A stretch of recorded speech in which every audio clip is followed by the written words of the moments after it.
There comes a point in life where the pressure to meet expectations from family, friends, work, even society itself becomes so heavy that you forget one crucial thing.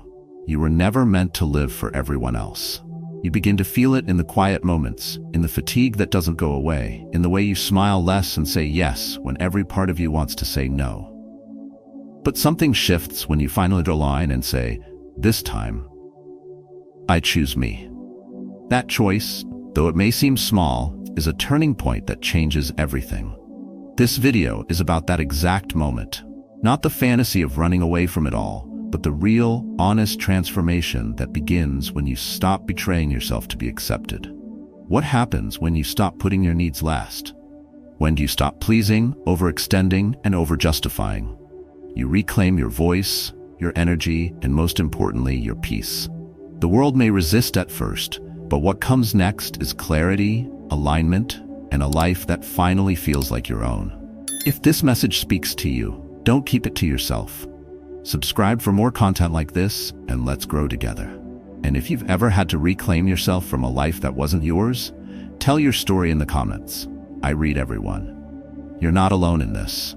Let's begin. 1. Face yourself. The first step to living authentically. There's a moment, usually quiet, often uncomfortable, when you finally stop long enough to realize you're not living your life. You're performing it, and it didn't happen all at once. It started with the small things. Taking the job because it was safe, agreeing to stay in a relationship because you've come this far, attending dinners you didn't enjoy, smiling at conversations that drained you, and saying yes to things you never really chose. Little by little, the authentic self got buried under expectations, not out of weakness, but survival. Because being yourself in a world built on approval and conformity can feel like standing naked in a snowstorm. You learn to layer up, you learn to adapt, but at what cost? That was the reality for my friend Emily. For 12 years, she worked in insurance, hit every performance target, and climbed the ladder steadily. But every morning felt heavier than the last. It wasn't burnout, not exactly. It was something deeper. A sense that she was disappearing in plain sight. One night, after a corporate dinner filled with small talk and fake laughs, she sat in her car, stared into the rearview mirror, and whispered, "Whose life am I living?" It wasn't a dramatic breakdown, just a quiet confrontation, one she had postponed for over a decade. And in that moment of brutal honesty, her real life began. Facing yourself doesn't mean tearing everything down in one go. It means daring to ask the questions you've been avoiding. Am I living in alignment with what I truly want? Or am I just trying not to disappoint people? It's easy to dismiss this as overthinking, but that discomfort in your chest when you agree to things you don't want, that's not anxiety, that's your soul calling you back. Most people silence that voice. They say it's not the right time, that things aren't bad enough to change. So they wait and wait until one day they no longer recognize themselves. The first step to putting yourself first is radical honesty. Not the kind you share in therapy sessions or post online, but the kind you admit to yourself when no one is watching. You start noticing when you're lying with your smile. You catch yourself saying it's fine when it isn't. You recognize that you've confused obligation with love and performance with purpose. This internal reckoning isn't always loud or painful. Sometimes it's a quiet sadness, the kind that slips in when you realize you've been editing yourself for years to keep the peace. But here's what happens when you finally face yourself. The fog begins to lift, not all at once, but slowly, gently, you start to remember who you were before the world told you who to be. And in that remembering, something beautiful happens. You begin to reclaim emotional self-prioritization. You stop outsourcing your worth to people who don't even understand your inner world. You no longer chase approval like a currency. You begin to define your life not by how it looks to others, but by how it feels to live in it. That doesn't mean the journey gets easier right away. In fact, putting yourself first often creates friction at the start. People around you may not understand. They're used to the version of you that said yes without hesitation, the version that didn't ask questions, that smiled even when something felt wrong. But their discomfort is not your responsibility. Their confusion is not your cue to return to your old self. What you're doing is not selfish, it's necessary. because you cannot live authentically while pretending everything is fine. And something unexpected unfolds as you commit to living more honestly. You stop feeling drained all the time. You start making decisions based not on fear or habit, but on quiet certainty. The people who truly see you remain. The ones who are only there for the performance slowly fade. And that, too, is part of the healing. You stop wasting energy maintaining a version of yourself that was never real to begin with. Putting yourself first is not about grand gestures. It's not quitting your job tomorrow or cutting ties with everyone. Sometimes it begins with the smallest decision, saying no to something you used to say yes to automatically. Sitting with a feeling instead of brushing it off. Telling the truth when it's easier to be agreeable. These small acts become anchors. They hold you steady when life tries to pull you back into roles that no longer fit. Over time, they become a lifestyle. A way of being rooted in authenticity rather than performance. You will feel resistance. That's how you know it's working, because you're breaking patterns that were never yours to carry. You're creating space for a life that actually makes sense to your soul. And that life? It begins the moment you stop running and finally look yourself in the eye, not with shame or judgment, but with deep, unshakable respect. That is the first and most powerful step in choosing yourself above all else. 2. Let go of the familiar. Unlock a life that truly matters. There's a strange comfort in what's familiar, even when it no longer serves us. The job that drains us but pays the bills. The relationship that's lost its spark but still feels safer than the unknown. The daily routine that keeps us busy but leaves us feeling hollow. We stay not because we're thriving, but because we're afraid to lose control. Familiarity becomes a kind of emotional security blanket. Predictable, steady, and numbing. But here's the truth we often avoid. Nothing changes until we loosen our grip on what feels safe and step into what feels right. My neighbor James is a man many would describe as reliable. Retired at 62, his days were a precise loop. Wake up at 6, read the paper, drink 2 cups of coffee, water the plants, and sit in silence. From the outside, it looked peaceful, but I noticed something else. The way he sighed a little too often. The way he brought up the past more than the present, and how he spoke of retirement like a slow erasure.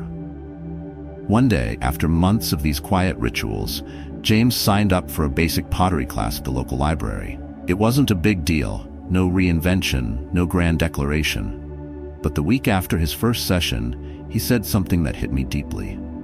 I don't need to do anything big. I just needed to stop living like I had nothing left to try.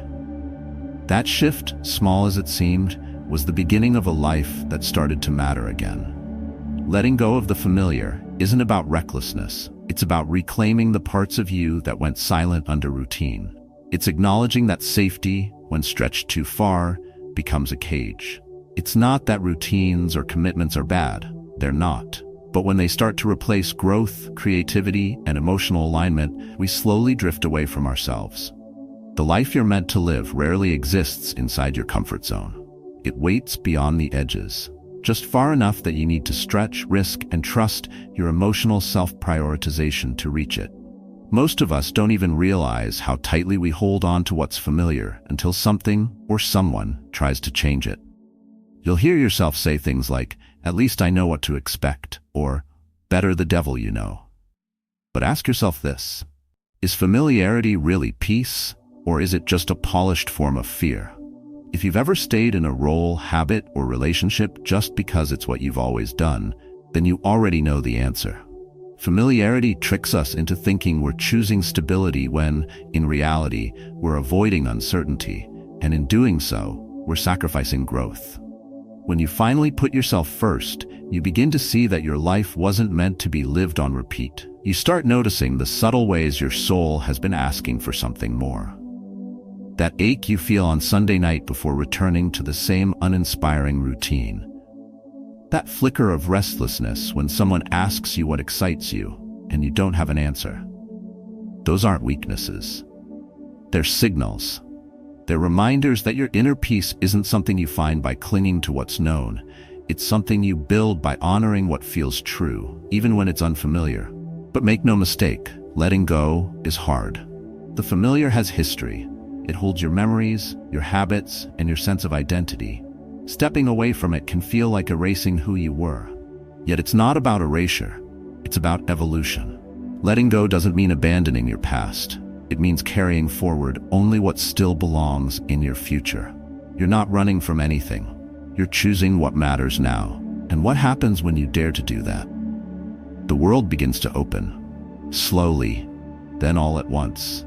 New ideas, new relationships, new energy. It doesn't come from magic, it comes from alignment. When you let go of the life you're merely surviving, you start to discover the life that makes you feel alive. And that shift, while invisible to the world at first, becomes undeniable in time. You move differently, speak more truthfully, smile with something real behind it, and people notice, not because you've changed everything, but because you finally stopped pretending you were fine with the life you had outgrown. Letting go of the familiar isn't about abandoning responsibility. It's about rejecting the quiet resignation that tells you this is all there is. It's about making space for breath, for clarity, for the version of yourself that still believes there's more to life for. And maybe, just maybe, that version has been waiting all along. So if your days feel heavy and your heart feels restless, it may be time. Not to break everything apart, but to loosen your grip, to ask new questions, and to let go, gently, bravely, of what no longer feels like home. Because only when you do, will you finally unlock a life that's not just familiar, but meaningful. 3. Listen to your inner voice. Awaken intuition and inner power. There's a quiet voice inside you that has always known what feels right, even when your logic says otherwise. It doesn't shout, it doesn't explain, it just feels. But for most of us, that voice has been silenced over time, drowned out by noise, advice, obligations, and the unspoken pressure to do what looks smart instead of what feels true.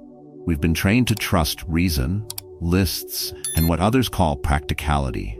But intuition was never meant to be practical. It was meant to be personal. And when you finally put yourself first, that voice starts to return. Faint at first, but unmistakable once you remember how to listen. I still remember the night I almost made a decision that would have changed everything. On paper, for the better. A job offer had come in. A prestigious position in a new city, with a salary that made my breath catch and a title that would impress anyone who saw it. Everything about it screamed yes. Everyone around me said the same. But the night before I was supposed to sign the contract, something inside me stirred. It wasn't fair. It wasn't nerves. It was a kind of heaviness, like the weight of walking towards something that wasn't mine. I didn't have a rational reason. No red flags. No facts. Just a deep, quiet no from within. I turned the offer down. 6 months later, that company went through massive layoffs. But I didn't feel victorious. I felt affirmed. Because for the first time in a long time, I had trusted myself when no one else understood. My intuition wasn't logical, but it was right. Right for me. That's the power of listening to your inner voice. It doesn't guarantee safety. It guarantees alignment. And in a world obsessed with data, speed, and validation, alignment is a radical act. You can read 1,000 self-help books, follow endless advice, and still end up miserable if none of it feels right in your gut. The problem isn't that you don't know what to do. It's that you've forgotten how to trust what you already know. Your intuition is part of your emotional self-prioritization. It's your mind's way of whispering what your soul already feels. When you ignore it, you don't just miss opportunities. You disconnect from your power. You begin to rely too much on outside voices, which often reflect their own fears more than your potential. And over time, that habit of outsourcing your direction erodes your clarity. You start asking everyone else what's best for you. You begin doubting what feels right simply because it doesn't sound right to others. But the moment you stop seeking external permission to feel what you feel, something incredible happens. You reconnect with the part of you that was never confused to begin with. It's not louder, it's just clearer. And it always was. You just needed to remove the clutter, the opinions, the fear of being misunderstood. The pressure is to explain your choices with bulletproof logic. Putting yourself first means learning to listen inwardly again. Not to the loudest thought, but to the truest one. Not the voice shaped by fear, but the one rooted in inner peace. And this is not about being impulsive. It's about being honest. Your intuition isn't reckless. It's anchored in experience, emotion, and an unspoken understanding of what resonates with your authentic self. When you start to follow it, your life doesn't just change, it aligns. Opportunities come not because you chase them, but because you've created space for them by letting go of what never felt right. This practice doesn't start with big decisions. It starts with tiny pauses.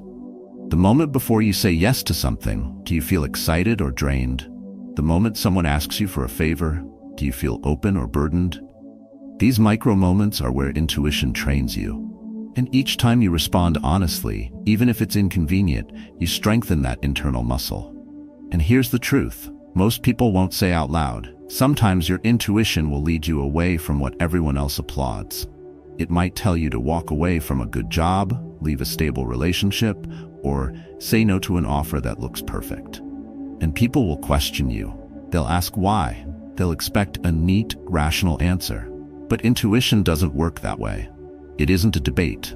It's a compass. And when you follow it, even without evidence, you start living a life that feels tailored to your soul, not stitched together from everyone else's fabric. Listening to your inner voice isn't some mystical ritual. It's the everyday act of checking in with your true self. Ask, does this feel like me? Before saying yes. Of letting go of the need to justify what feels right, and of realizing that no amount of logic can replace the clarity of calm conviction. So if you've been waiting for a sign, this is it. The life you're searching for, the one that brings peace, purpose, and presence, begins the moment you stop silencing your intuition and start letting it lead. Not blindly, but bravely. Because of that quiet voice inside you, it's not just a feeling, it's your truest guide back to yourself. 4. Embrace the shadow. Unleash the strength you once feared. We all have a part of ourselves we wish wasn't there. The jealousy we pretend not to feel. The anger we're ashamed to admit. The insecurity we hide behind achievements. And more often than not, we've been taught that to be a good person, we must suppress these parts. Keep them hidden, act above them, silence them with positivity. But the truth is, what you avoid in yourself doesn't disappear. It waits. It grows in the dark. And eventually it shows up in ways you don't expect. Short tempers, sudden guilt, emotional triggers that make no sense on the surface. You don't overcome the shadow by pretending it's not there. You overcome it by turning toward it, by embracing it, understanding it, and reclaiming the power it contains. That is what it means to truly choose yourself. A few years ago, my niece shared something that stopped me in my tracks. She said, "Every time one of my friends gets praised, I feel jealous. And then I feel awful because I hate feeling like that." She didn't want advice. She did not feel broken. I didn't tell her to be grateful or to focus on herself. Instead, I asked, "Why do you think that feeling shows up?" We talked. She realized it wasn't about the praise her friends received. It was about the lack of acknowledgement she felt in her own life. She wasn't proud of that jealousy, but it carried information. It told her what she needed to see. That conversation was the beginning of her transformation, not by killing the envy, but by facing it without shame. And in doing so, she became more self-aware, more confident, and more honest. This is the work most people run from. We all want growth, but we want it sanitized. We want peace, but we resist the discomfort that makes it possible. Your shadow isn't your enemy. It's the part of you that holds your most unprocessed truths. And when you reject it, you reject pieces of your own story. But when you accept it, something remarkable happens. The emotions you once feared become your teachers. The parts of you that used to feel unlovable become a source of compassion, depth, and strength. You stop being afraid of your own humanness, and in that self-acceptance, you find emotional grounding that can't be shaken. Choosing yourself above all else doesn't mean curating a perfect version of who you are. It means standing beside yourself when it's messy, when you're jealous, when you're angry, when you're scared. It's saying, even now, I will not abandon myself.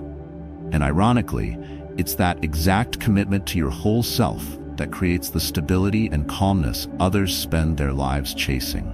When you suppress the shadow, you disconnect from your emotional clarity. You begin reacting instead of responding. You become controlled by emotions you don't understand because you've never paused long enough to explore them. But when you embrace the shadow, you reclaim the space between stimulus and response. You become unshakable, not because you're emotionless, but because you're emotionally integrated. You no longer fear what rises inside you. You listen, you learn, and you choose with awareness. This work isn't loud. It doesn't come with applause. No one sees the night you sit alone and name the feelings you once judged. No one claps when you stop gaslighting yourself into "I'm fine." But you feel it. You feel the weight lifting. You feel the internal tension loosening. You feel the energy that was once wasted on self-rejection now fueling your growth. That is real power. When you stop trying to be someone else's version of good and start being your own version of whole, your life changes from the inside out. Your relationships deepen because you're no longer pretending. Your choices become clearer because they're no longer filtered through shame. You find inner peace not because you've eliminated the shadow, but because you've befriended it. And what you feared in yourself? That too soft, too angry, too needy, too much part of you, it becomes your compass. It tells you where your boundaries are. It tells you what matters. It tells you who you've been all along under the armor. You don't lose control by embracing the shadow. You gain mastery. Because no one can use what you've accepted about yourself against you. This is what it looks like to truly put yourself first. Not to prioritize only your best, most polished parts, but to choose your entire being, warts and all, with tenderness and unwavering respect. It's the bravest act of emotional independence. And it's the kind of strength that transforms not just how you see yourself, but how you show up in the world. 5. Set boundaries. Protect the peace no one else can give you. Choosing yourself doesn't always look like transformation. Sometimes it looks like silence. Sometimes it looks like saying not today to the same people you've always said yes to. Setting boundaries is one of the most misunderstood acts of self-respect.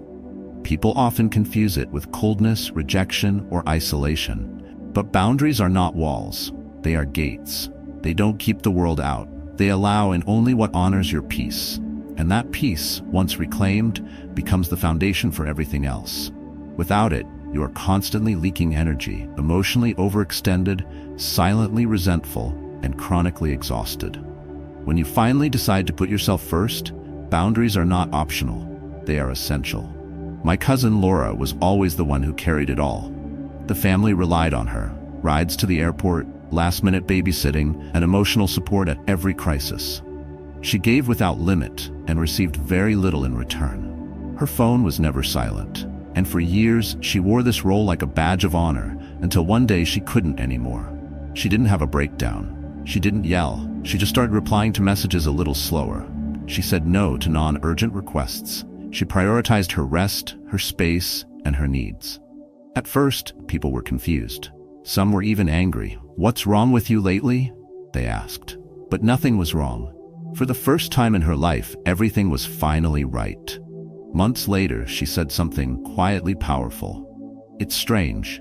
Once I stopped rescuing everyone, they started rescuing themselves. And I finally felt like I could breathe again."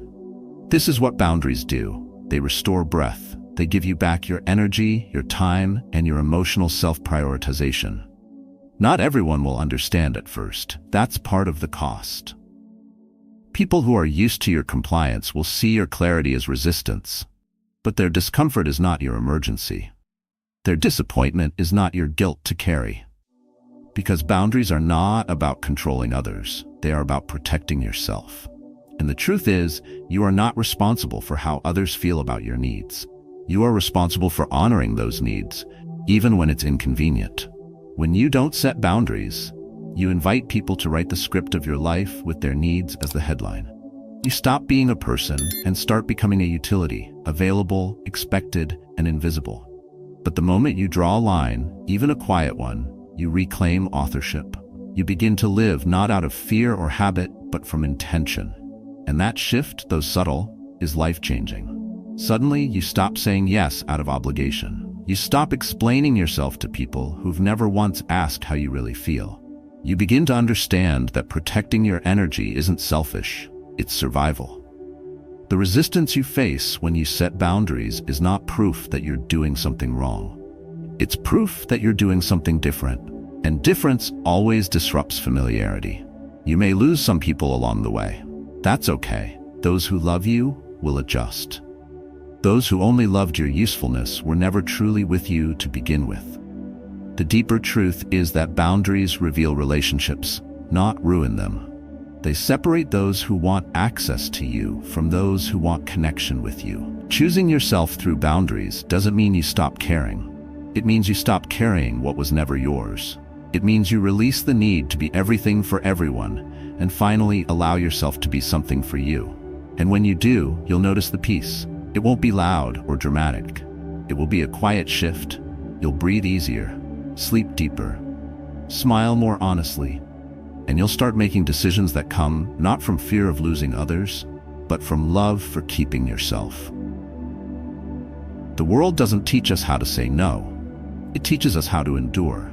But endurance without limits becomes erosion. You cannot pour endlessly without running dry. You cannot give love that you no longer feel. You cannot be present when your mind is constantly negotiating how much of yourself you can afford to lose today. So stop trying to be noble at the cost of being whole. You were not born to be the emotional safety net for everyone else.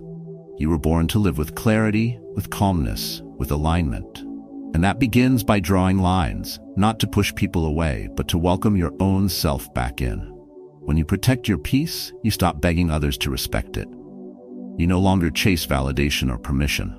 You simply stand where you are, anchored. You make your needs known, not with apologies, but with quiet confidence.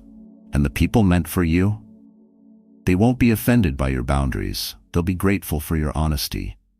This is what happens when you finally choose yourself. You stop over-explaining, overextending, and overcompensating. You begin to see that your time, your energy, and your well-being are sacred. And the peace that comes from honoring that truth, no one can give it to you. No one can take it away. It's yours, always was. You just needed to protect it. 6. Align within. Watch the world mirror your inner truth. Life doesn't respond to what you say. It responds to what you believe. And what you believe deep down quietly shapes everything, from the way you walk into a room, to the way people treat you, speak you, stay with you, or walk away. That's why choosing yourself begins not with action, but with alignment, not with bold declarations, but with honest reflection. Because when your inner world is in conflict, when you carry resentment, self-doubt, or the need to perform, your external world reflects that dissonance back at you like a mirror. The good news is that the mirror works both ways. When you begin to realign with your truth, your energy shifts, and the world shifts with it. I remember meeting a man during a weekend workshop who had lived most of his adult life in the background. He had spent years in corporate spaces where his opinions were overlooked, his boundaries quietly crossed, and his identity slowly chipped away by a need to keep the peace. On the outside, he was polite, reliable, and agreeable. On the inside, he felt invisible. But something changed when he began to focus inward. He didn't make dramatic moves. He started writing every morning, not to solve his problems, but to hear his own voice again. He practiced saying what he really felt, first in his journal, then in small conversations. Eventually, he left his high-stress job and accepted a quieter role that paid less, but gave him time to breathe. I didn't need to make the world softer, he told me. I just needed to stop hardening myself. And slowly, the people who drained him faded away. They weren't pushed. They simply no longer resonated with his energy. And in their place, new people showed up. Gentler, more curious, more aligned. He hadn't changed the world. He had changed his frequency. That is the secret no one tells you. The world doesn't meet you where you pretend to be. It meets you where you truly are. When you're living in misalignment, your life becomes filled with friction. You say yes when you mean no, and then wonder why you feel overwhelmed. You keep people close who unsettle your peace, and then ask why your mind feels heavy. You force smiles in rooms that make you shrink, and then question why you feel unseen. But none of that is random. It's your energy signaling a mismatch. And when you finally put yourself first, truly first, your alignment begins to send a different message. A message that says, I know who I am, I know what I allow, I know what I walk away from. This is not magic, it's not manifesting. It's emotional integrity, it's inner clarity that shapes outer reality. When your thoughts, values, and actions begin to match, your life stops feeling like a performance. It starts to feel like peace. and you no longer have to push or chase or prove. You become a magnet, not because you're louder, but because you're truer. What is meant for you can finally find you, because you're no longer hiding behind someone else's script. Aligning with doesn't mean life becomes perfect. It means you stop betraying yourself just to make it tolerable. You stop compromising your truth to make others more comfortable. You stop giving versions of yourself that cost you your joy. And yes, people may notice, some might pull away, others may be confused, but this is the cost of clarity. Not everyone is meant to walk with you at every stage of your becoming. And that's not a loss, that's alignment. True self-worth doesn't shout, it doesn't beg, it doesn't seek approval in rooms where your soul is ignored. It simply exists in how you speak, in what you tolerate, in what you allow to stay. And when you hold that energy consistently, the world can't help but mirror it. You start finding conversations that nourish you, jobs that don't leave you drained, relationships that don't require translation. You begin to feel safe, not because the world changed, but because you finally stopped fighting yourself. So many people live reactive lives, adjusting constantly to survive environments they were never meant to be in.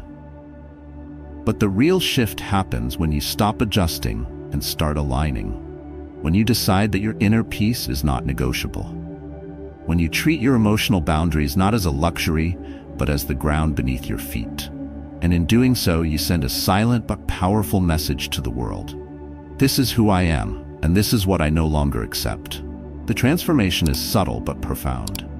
You speak less, but your words carry weight. You move slower, but your presence lands stronger. You expect less noise and find more clarity.